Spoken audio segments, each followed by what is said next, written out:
So that is complex post-traumatic stress disorder. So that is like PTSD, but that occurs from over a longer period of time. It's not just like one incident with like PTSD.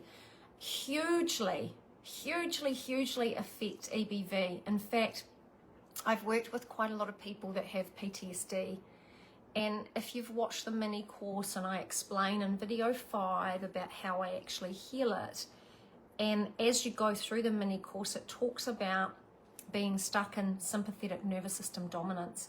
The key to healing EBV is taking someone out of that state. So if somebody had that PTSD, they are constantly stuck in this like fear cycle, or it's almost like in their brain there's different pathways through the amygdala and different brain structures. When someone has PTSD, it's like it gets stuck in a loop on itself. It's like replaying the past or the stressful incident.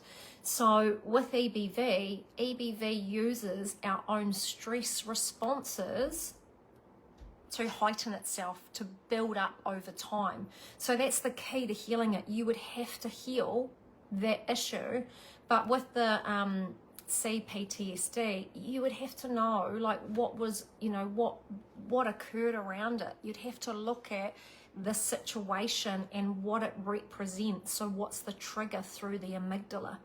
So, I even have people in healing talk to me about they've kind of had a lot of stress, and EBV's built up because of that, right?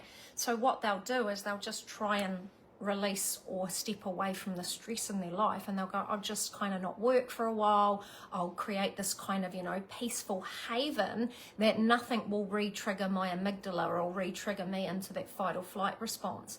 The point is, that doesn't really work, because you haven't fixed the underlying cause for the triggers or why your amygdala associates fear or stress to whatever the situation is.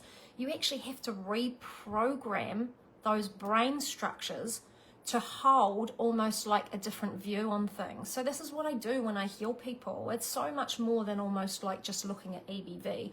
Like obviously, I have to look at organs and glands, I look at all the different structures in the body, and I have to get the body to acknowledge the Epstein-Barr virus to actually start reducing it.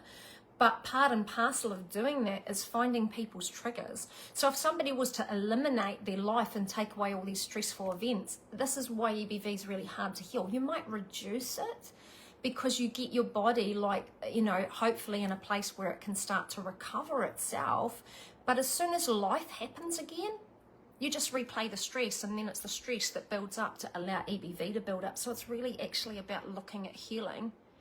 Key triggers, key things in your life, why did the stress build up in the first place? So sorry, I've kind of talked a lot around that question, but yes, Tanya, definitely it has a massive effect on EBV. It would be the breeding ground for just EBV to, constantly build up.